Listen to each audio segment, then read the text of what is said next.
I bet you didn't know how crucial vein health was, but today we're gonna find out. The human body has 34 major veins, but in reality, there are thousands, all acting together to make an intricate network. The heart is the pump, and there are two sides to the heart, the left heart, the right heart. Basically, the left heart pumps blood away, and what conducts the blood is arteries. So basically, arteries go from the heart out to the tissues. Then the blood goes into the tissues, and then veins collect the blood, and then they take it back to the heart, and this time it goes to the right side. So the interesting and important difference between the two circulations is that the arterial pressure, basically the heart would push the blood out. As you know, if you cut an artery, the blood would be like spouting because it's under pressure. However, the blood coming back to the heart is under a much lower pressure because the resistance of the tissues in the body would reduce the pressure of the blood going back to the heart. Given the importance of veins, what are some common signs or symptoms of poor vein health? Okay, so as I mentioned, the veins are responsible for removing the blood and the fluid that's in blood from the tissues. And if they're not functioning properly, then you're going to get a residual of fluid in the tissues. As we all know, under gravity, a fluid like water, if you release it, it will fall to the ground. And you can think of the human body as a container. And if there's excess water in the body and you're standing, that will collect in your feet. So that is why venous problems tend to be concentrated on the lower part of the leg and the feet. What can be done to maintain healthy veins as we age? Okay, so now you say as you age, but young people can also have issues with vein issues. Now, in order for the blood to go in the right direction, in the arterial system, it basically is a pressure gradient. So as we know, flow goes from high pressure to low pressure. So when the heart creates this high pressure, in the tissues you have a low pressure, so the blood automatically goes towards the low pressure, which would be the tissue. However, because we are standing a lot of the time, there is not necessarily that pressure gradient going up to the heart.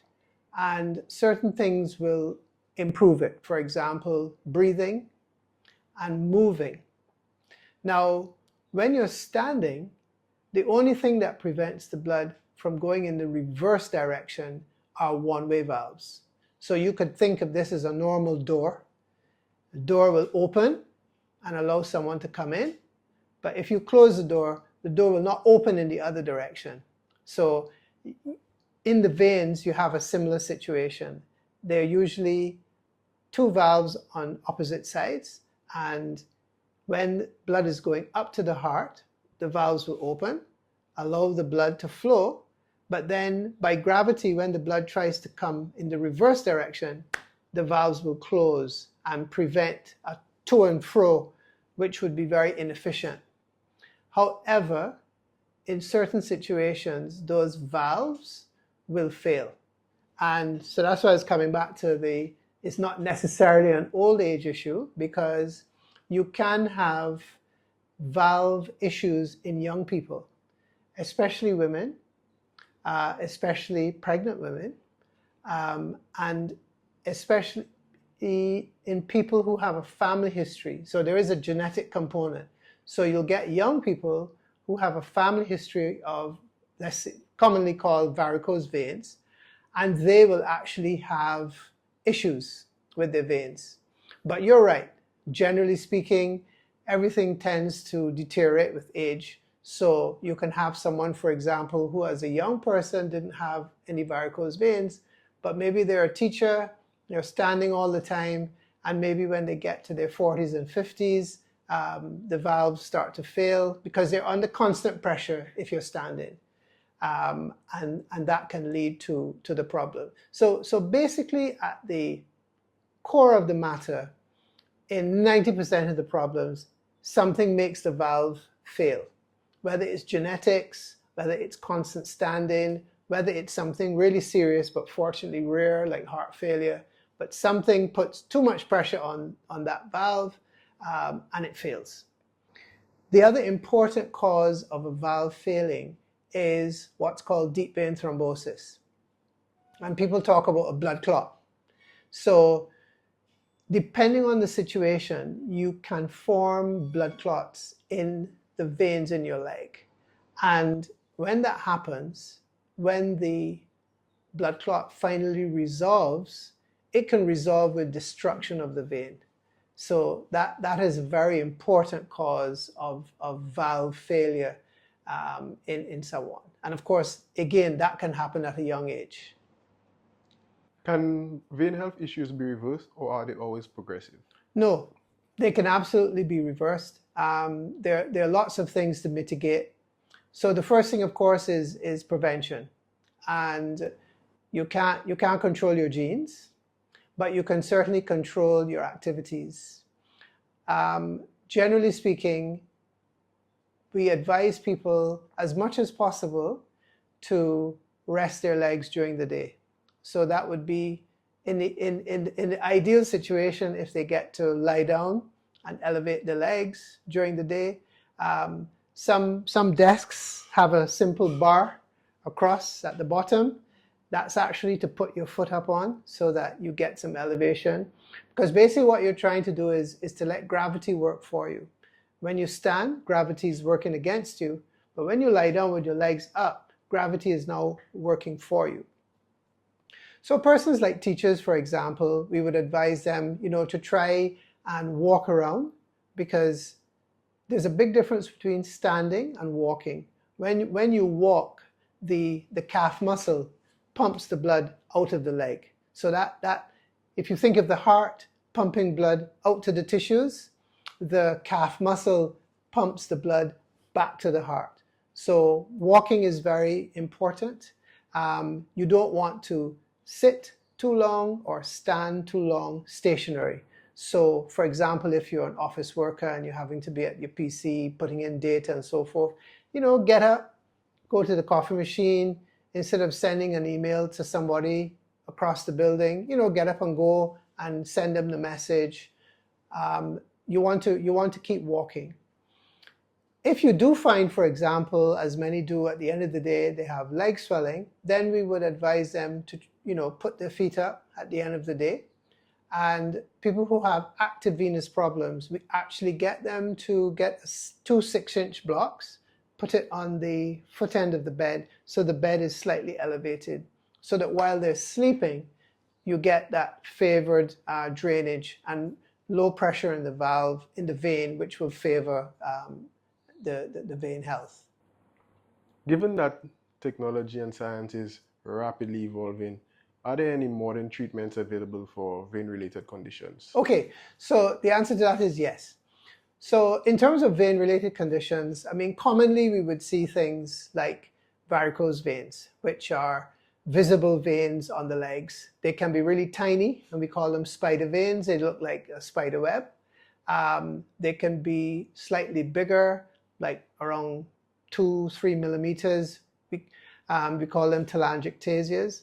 And they can be the common varicose vein, which is like 5 millimeter, and you can probably see it on someone's leg quite easily as a sort of bulgy, distended, curvy kind of vein. Now, you can get leg swelling, and that is again where, because the veins are inefficient, fluid is remaining in the leg. And the one that we really don't want to see is when you actually start getting skin changes. Now again, The circulation is important for proper nutrition of all the tissues. And in the leg, if you have poor circulation, that can lead to poor nutrition of the cells of the leg. And then you can get changes which occur in the skin. So you can get darkening and hardening of the skin. And this can also go to the next layer, which is the fatty layer below the skin. And in an extreme case, you can actually get ulcers forming. So this is where you actually have a wound, which is, going right through the skin. Now, this would be one of the areas that we would try to treat. Basically, you want to use the things we've mentioned already. So persons who have these issues, we would ask them to, walk, elevate their legs. A lot of the problems result in high pressure developing in the legs. So you've got blood coming in, not as much blood leaving, and you get an increase in pressure in the leg. And one of the ways to combat that pressure is to basically push against it. And we do that by bandaging, or what we call graduated pressure stockings. Some call them medicated stockings. What this does is that this creates a pressure, so it encourages the fluid to go back into the venous system and circulate better. We can also get closer to the actual problem, and we can look at the valves that are affected. So with the use of ultrasound, we can examine the venous system, and we can actually detect where the problem is. So you have what's called the deep veins, you have the superficial veins, and you have a number of different veins in these groups. And using the ultrasound, you can actually detect where the problem is, and then you can treat them in different ways. One of the common ways, very effective ways, is basically called hemodynamic correction. So for example, if you see a particular vein where the valve is not functioning, you can seal that vein with an injection, and it's called sclerotherapy. So sclerotherapy is a technique where you would inject a chemical into the vein, and it would cause that vein to seal. So because that vein is not functioning properly, it's causing what's called a shunt. So instead of the blood leaving the system, it's spinning around. So it's kind of like you're mopping the floor and somebody's taking the bucket of water and throwing it back on the floor. You never get the job done.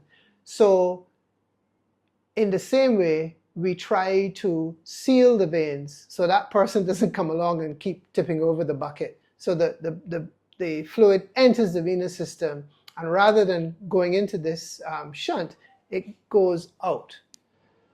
Are there any specific vitamins or minerals that support vein health? I am not sure, and I'll say why I'm not sure. There are certain products that may possibly help with vein health. We call them venotonics. There are some medications which use these substances, but the evidence is not strong.